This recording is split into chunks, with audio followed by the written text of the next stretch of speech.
You're about to watch what we call an extended clip of the Young Turks, and the reality is it's somewhere in the middle. It's a little longer than our YouTube clips, but it's actually shorter than the whole 2-hour show, which you can get if you're a member. You can get it ad-free, and make sure you catch every news story we do that day. You're gonna love it as a full show. That's at tytnetwork.com/join. Thanks for watching.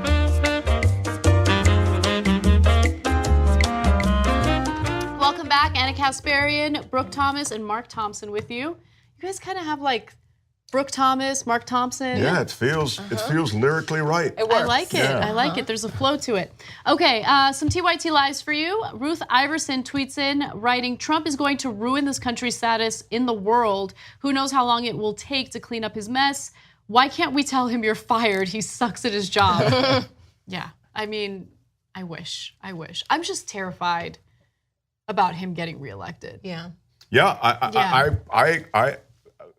we're in the middle of gerrymandering that is now going to another level with voters' rights, so there are a lot of ways that he can get in besides just being popular enough, you know. Yeah, later in the hour we will talk about the Supreme Court's decision on voting rights in Ohio. It turns out that who we elect as president really matters because Neil Gorsuch voted with the majority and the ruling is not good. Sean Fogel says he's not picking at random. Trudeau was buddies with Obama. I think you're right about that. I think that's a really good point. Yeah, it is a really good point. I mean, he hates anything that Obama favored or succeeded at or accomplished during his presidency. But I think, Trump just has this undeniable pattern of attacking our long-standing allies. Mm-hmm. It's what he does. I think you could have ended that sentence with attacking. Yeah, unless you're Putin or, unless you're a strong man. I mean, Duterte and the Philippines and Erdogan and Turkey and so on, China and Russia. And yeah, you're right. And now Kim. This is a guy who has an affinity for strong men. And so it's easier for him to pick on those that are allies. It's bizarre. It's an upside down world, but that's the world it is. And I did want to also quickly mention that one of the things that Trump attacked Angela Merkel and Germany for was their financial contribution to NATO. And with that attack, it seems as though Trump did get a bit of a concession from Germany. They have agreed that it might make sense to pay a little more into or contribute more to NATO. So we'll see how that turns out. But look, that concession, I think, will speak volumes to the people who believe in this kind of rhetoric, in this type of strong arming, this type of bullying. And you might get some short-term wins, but you got to think about what it does to the country long-term because you need allies. Mm-hmm. You can get some of these things without flipping the bird to everybody and, screaming out of the parking lot on your jet over to Kim a day and a half early. Yeah. So yes, these concessions can be reached through negotiation and through an accord where everybody would leave on better terms. Anyway, exactly. Enough said. And I'm sure that pressure doesn't just come from the United States. It comes from other allied countries that believe Germany can contribute more. If it was just Trump making that argument with all the other countries, basically brushing him off, I don't know if Angela Merkel would concede, but who knows? Okay, let's move on to some other international news. Donald Trump is currently in Singapore with for his meeting with Kim Jong-un. This is an unprecedented and historical meeting. And even though there is some speculation about whether or not it will lead to any success in getting North Korea to agree to denuclearizing, there are some worries that this meeting might legitimize North Korea. I like that he's taking a diplomatic route, but we'll get to that in just a second. Now, the White House said that discussions between the United States and North Korea have moved more quickly than expected, while apparently removing the possibility for now that President Donald Trump's meeting with Kim Jong-un could extend into a second day. There were some questions about whether or not it would extend to a second day, and of course there's planning that goes into this, but on Trump's behalf, it seems as though, actually, I know for a fact that there's been very little to no preparation. He is now focusing on foreign policy from a gut instinct model rather than, hey, I just listened to my advisors, I got all these different perspectives, and this is how I'm gonna proceed type model, which is historically how things have been done when it comes to these types of situations. Trump and Kim are expected to sit down in a one-on-one meeting accompanied only by translators to be followed by a working lunch. That'll be Trump's first working lunch. Yeah, working lunch. With an expanded group of officials. So first it's gonna be a one-on-one thing with translators. Later they'll expand the meeting with other individuals. Now, I keep talking about how Trump prepared for this, but I want you to hear from Trump himself. So let's hear from him. What did he do to prepare for this meeting with Kim Jong-un? Lucky us. Yeah. How long do you think it will take you to figure out whether he's serious about giving Good up? question. How long will it take? I think within the first minute, I'll know. How? Just my touch, my feel. That's what I do.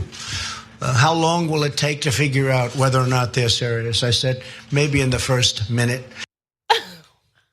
So he will know by his touch, his feel. It's what he does.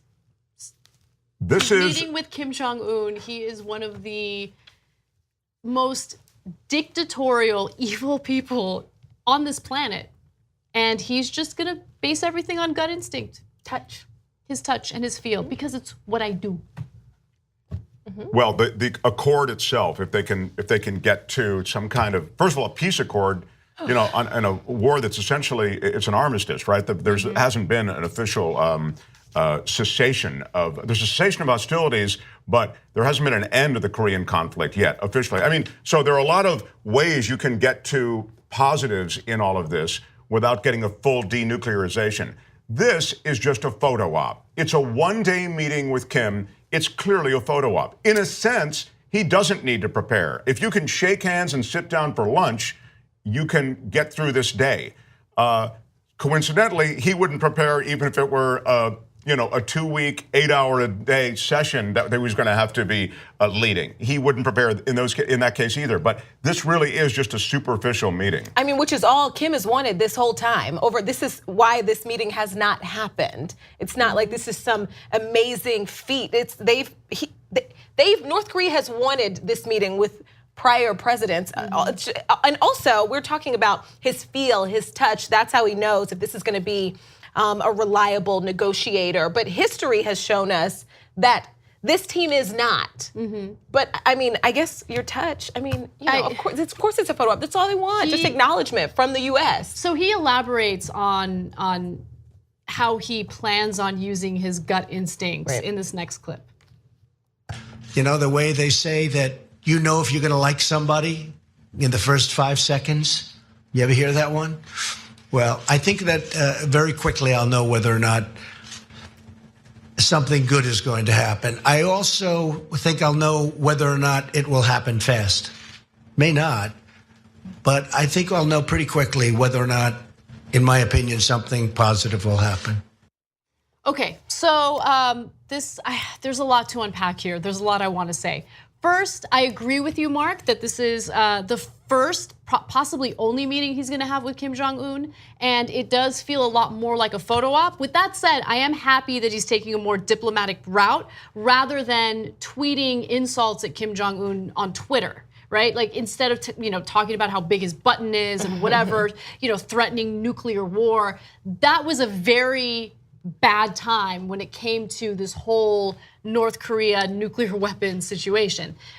Now, another thing that I'm a little concerned about though is even if everything goes well with this first meeting, even if there's a second meeting and North Korea somehow agrees to denuclearize, would North Korea really trust the United States to uphold its side of the deal, which would be to lift the sanctions and also, end military operations with the South Koreans and the Japanese, which is one of the things that the North Korean government does not like. They want that to end immediately.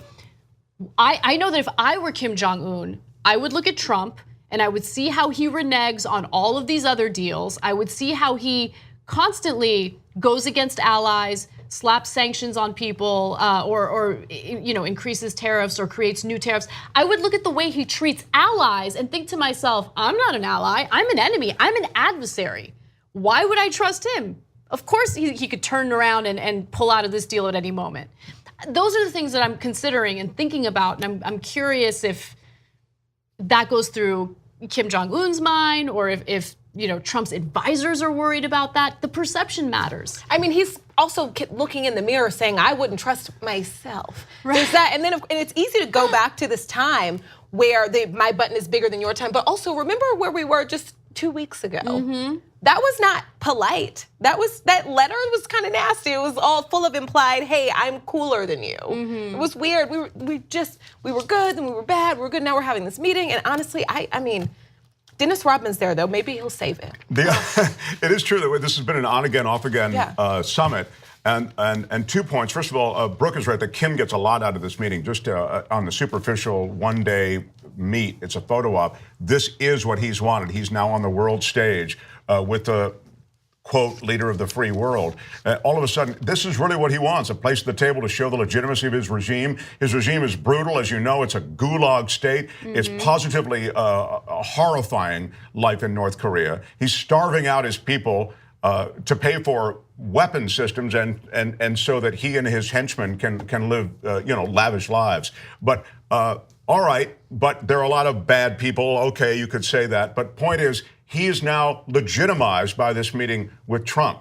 So there's that. But Anna may have the point, which is, look, how can you make a deal with Donald Trump knowing that he may flip on that deal in 18 months, especially if it's a deal for your survival? That's all Kim cares about. He only cares about the survival of his regime. That's why I always thought there's really no threat of violence on the Korean Peninsula, because he doesn't want a war on the peninsula any more than we do. So I agree. The prospects of a legitimate agreement coming from this, I would think, are very small. But again, this one-day meeting is just a photo op. Right, and I think the best thing that could happen is that Kim Jong-un doesn't do anything that Trump interprets as an insult, because all it would take is one small misinterpretation or interpretation of an insult for Trump to lose it, right? And so I just hope that it ends peacefully.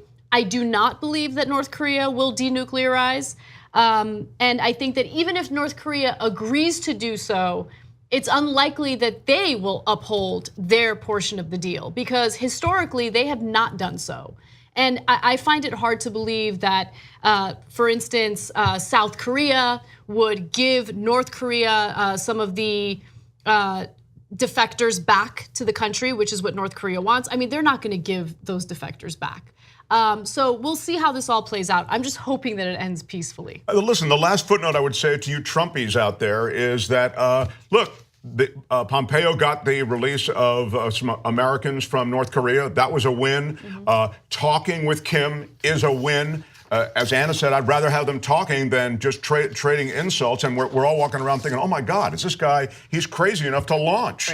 Right. And we're talking about our president when we're talking about that guy. Yeah. So there's something here that could be a net positive. I don't want to, lift my leg all over it just because it's Trump, even though I have no respect for the man. But what could come from all of this might be respectable. Yeah. Well, we'll find out by tomorrow. We'll find out what the outcome of this meeting will be.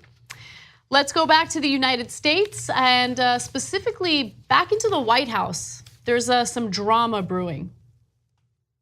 The New York Times has reported that several White House aides and John Kelly himself are considering quitting their jobs because it's become a miserable place to work.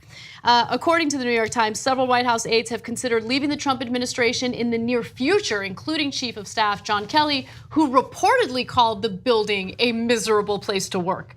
He allegedly made those statements last week when he was meeting with senators. The Times is also reporting that Joe Hagan, one of Kelly's deputies, has also considered departing. Now, they are exhausted and they feel increasingly alienated in the Trump administration. Apparently, Trump has no interest in working with them. He doesn't trust them. He's concerned and paranoid about leakers. And so when he seeks counsel, it's usually not from his advisors or from members of his cabinet. He seeks counsel from personal friends outside of the administration. Now, Steve Bannon says, this is the way things work with Trump, and it's working out handsomely. This is how he won. This is how he governs, and this is his superpower: drama, action, emotional power. Basically treating the US government as one giant reality show, a giant soap opera, when in reality we have real problems with real American suffering. And unfortunately, we just have this dysfunctional environment in the White House. I mean, just even this coming from Junk, it's like a song on repeat. Because not only did you make the decision to work for this administration, but the person before you in this exact same position, I feel like this was the same article with different names.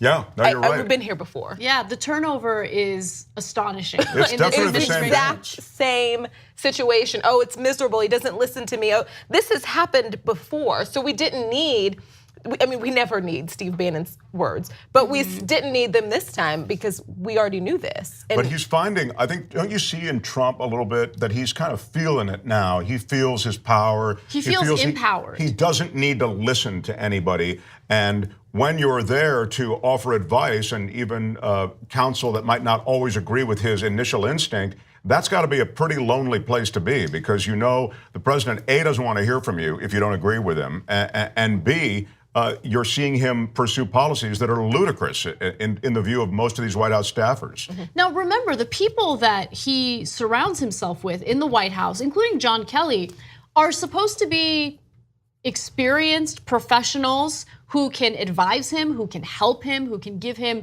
much needed perspective, considering the fact that he doesn't have any experience in politics. Trump does not come from politics. He doesn't seem to even understand how our system of government works. Right, he doesn't come from governance. He doesn't know anything about administering. Right, this. And so look, I understand this rejection that Americans feel toward career politicians. I totally get that. But at the same time, you need people who understand the inner workings of governance, as you mentioned, Mark. And Trump doesn't understand that. And he has this obsession with pursuing things unilaterally and only surrounding himself or receiving advice from people who agree with him. So let's just quickly go to who he talks to and who he's getting his advice from.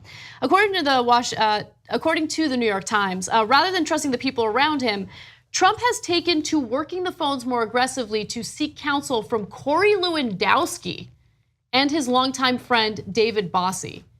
I mean, those are the people who are in Trump's ear, advising him on important issues like national security, the meeting with Kim Jong-un, what to do about our economic situation. It's terrifying. These are not people who have any experience or any knowledge in how our system of government works and how to run a country. And plus, he needs a balancing element there. He's way out on a limb on most things.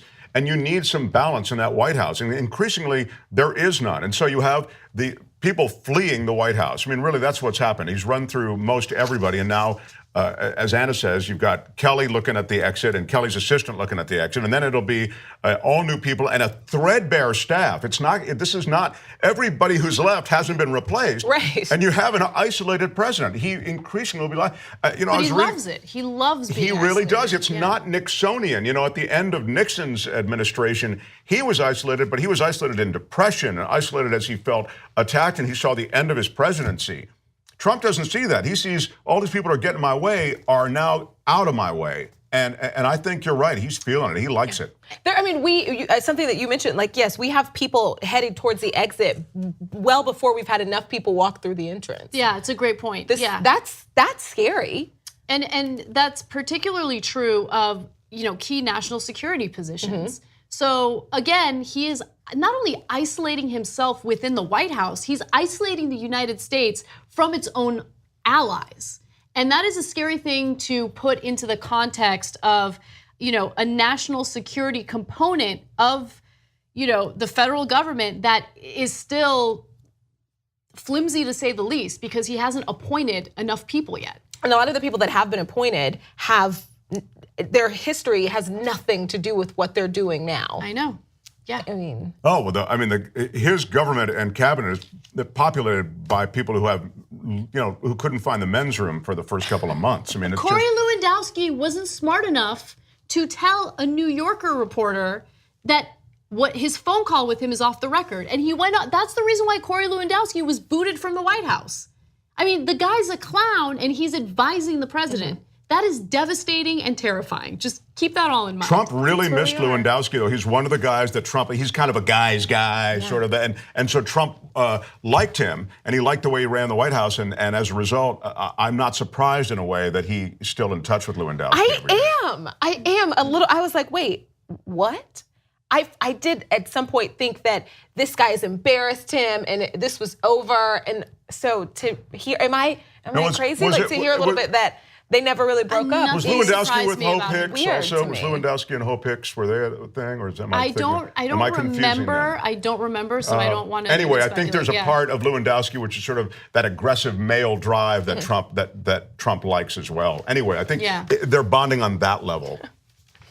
Well, that's just some food for thought while we go to break. But last thing I would say, just because we mentioned Lewandowski, most of Trump's counsel, I think, now is coming from the outside. Yes. Maybe Pompeo is These an exception. aren't people with security clearance. These are not people who are employed by the federal government. These are informal advisors who knows what he's sharing with these people. And they're not, I don't think they're to be trusted, but I also don't trust the president.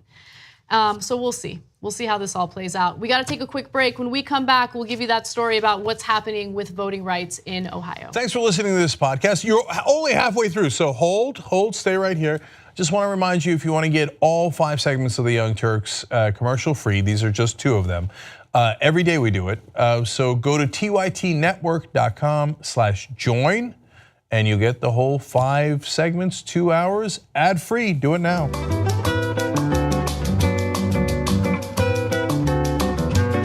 I love when Bart brings us in with like this very pleasant elevator music. It's like the world's falling apart. I know it's elevator music, but I agree. It's kind of that loungy whatever. Let's just all go out It's very dancing. light and fluffy. Light and fluffy, And there's really nothing about that in the world right now, sometimes it seems. Exactly. Well, we have heard from our audience, and I love hearing from our audience, so let's read some TYT Lives. Rita Ann says, what this administration is doing to children is the same thing they do in the fictional Handmaid's Tale. So I haven't seen season 2. I'm not in the right headspace for it. I feel like it's a good show to watch when you don't have a political situation that could quickly turn into that dystopian future, right? Yeah, I'll watch it kind of for a very similar but also different reason where I watch it, I'm like, well, it could be worse. I look around like, it could be worse. I'm probably real fertile, but I don't want to find out, so that's good to know.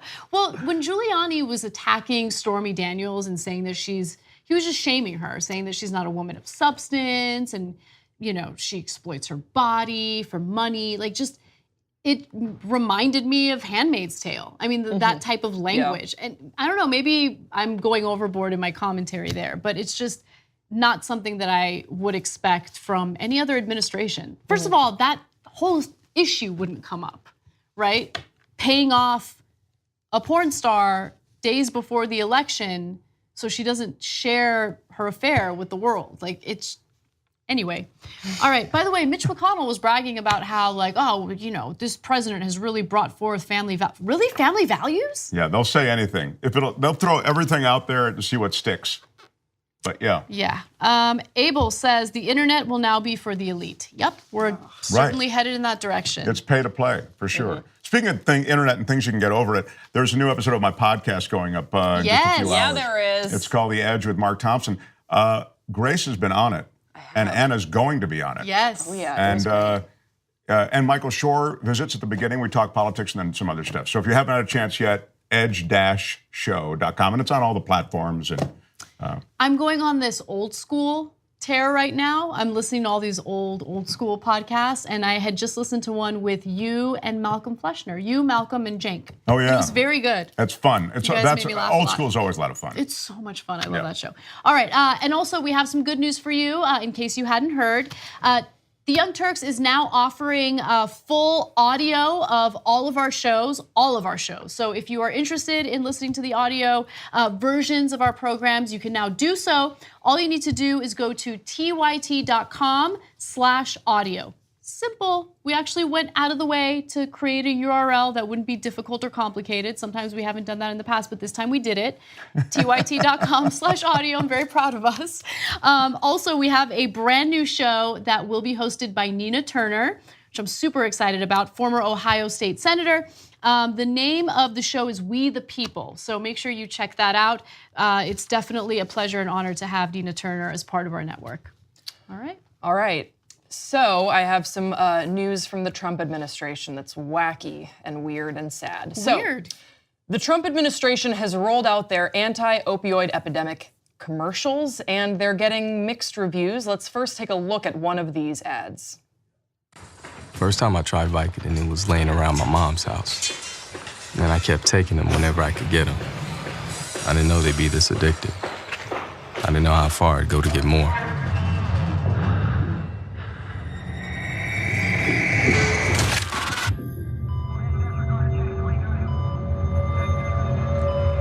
Opioid dependence can happen after just 5 days. Know the truth, spread the truth. So there was that. There was at least one big fan of the rollout. That's President Trump himself, who said this of the ads. Let's take a look at this clip. I've been very strongly in favor of spending a lot of money on great commercials showing how bad it is, so that kids seeing those commercials during the right shows on television or wherever, the internet, when they see these commercials, say, I don't want any part of it. That's the least expensive thing we can do, where you scare them from ending up like the people in the commercials. And they are truly graphic and scary. There are 4 ads that they're rolling out, and in each of these 4 ads, they depict the true story of someone hurting themselves to get more pain medication. A little bit more on just the backstory of these ads. The White House Office of National Drug Control Policy partnered with 2 nonprofits, the Truth Initiative and the Ad Council, in order to create the advertisements.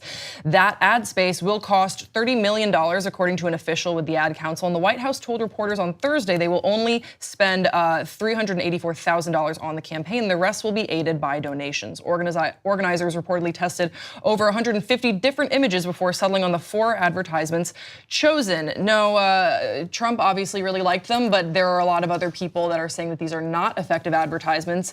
Who does not know at this moment, after 22 years of an epidemic, that these drugs are addictive, said Keith Humphreys, a drug policy expert at Stanford University and former senior policy advisor for the White House Office of National Drug Control Policy. They don't give information. They are just trying to terrify everyone, and I think people are already terrified. This is reminiscent of the Just Say No campaigns, and I think that there has been enough evidence to show that that actually really backfired, and a lot of experts are saying that these White House ads are going to do the same. You guys have seen the ads, or at least one of them that we just played. What is your response to this? I mean, this isn't even a Band-Aid on a gushing wound. The ad that we did watch completely misleads people into, it shows that this administration does not understand. They fundamentally misunderstand, maybe purposely so, how this epidemic came about in the first place. Oh, Trump with his big talk about how he's going to be this tough guy on the pharmaceutical companies.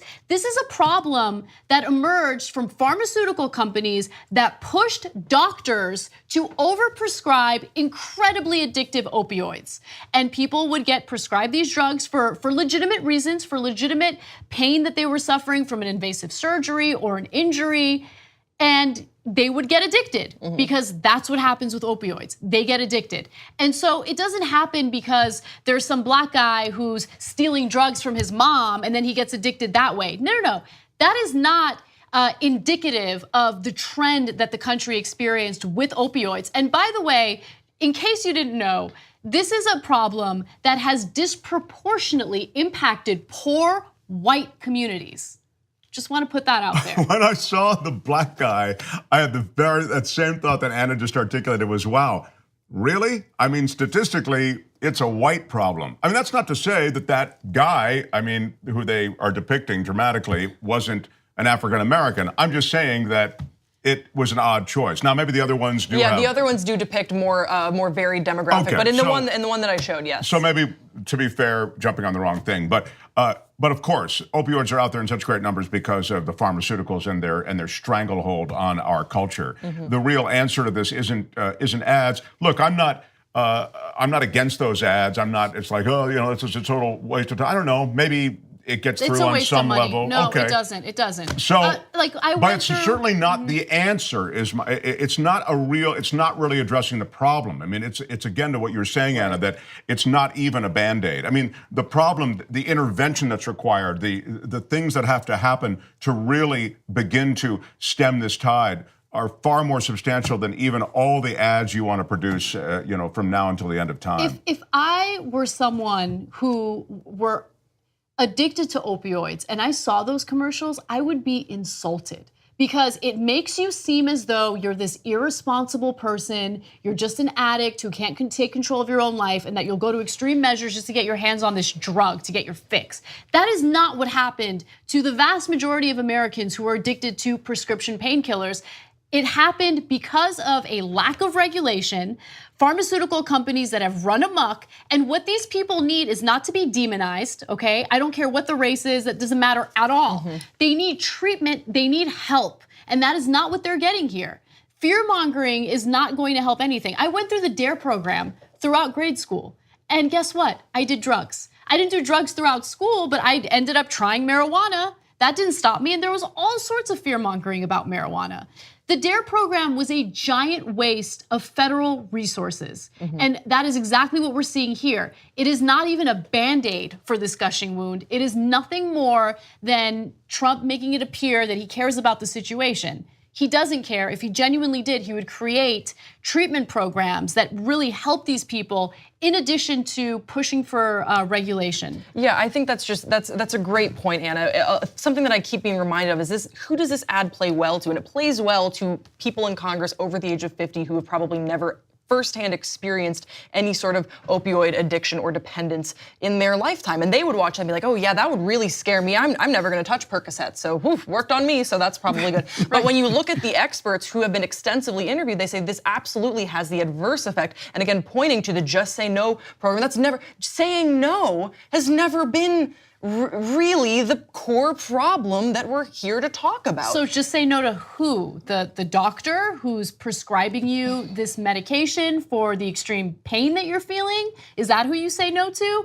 Yeah. I mean, and remember, there were studies recently that showed that these opioids were no better at treating pain compared to other over-the-counter, non-addictive pain medications. Look, there are serious issues with pharmaceutical companies. Trump said that he would hold their feet to the fire.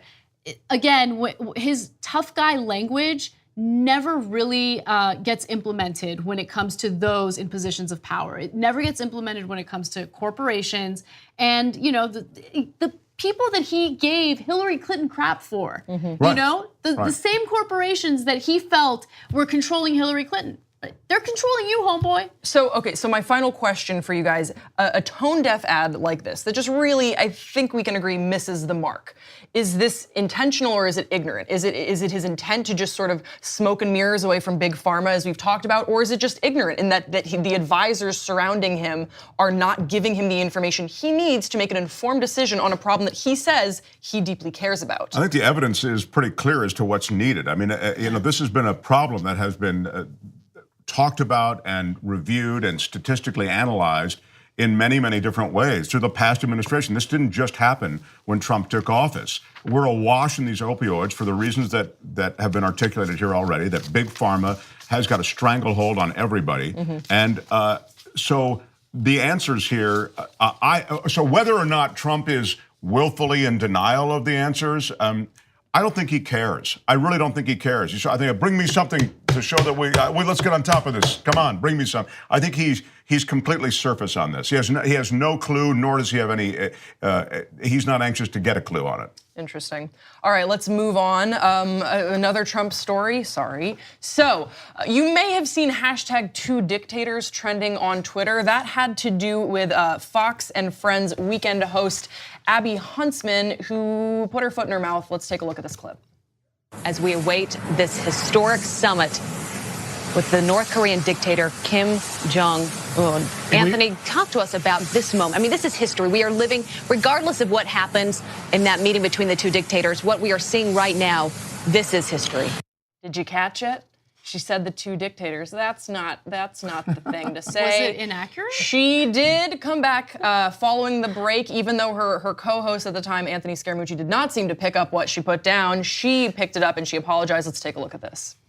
And I do want to point out that earlier, as you know, on live TV, sometimes you don't always say things perfectly. I called both President Trump and Kim Jong-un a dictator. I did not mean to say that. My mistake, so I apologize for that.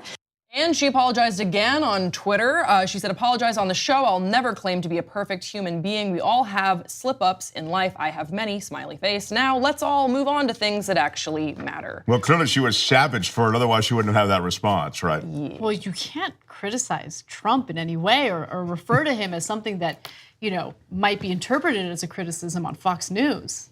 Certainly not on never Fox and offend our Friends. dear leader. But I think it was a slip of the tongue. Yes. I don't think that she intended to do that. But it is kind of funny because just last week, another woman who is part of Trump's administration also had a little bit of a slippy slip, right? Yes, she Am did. I right?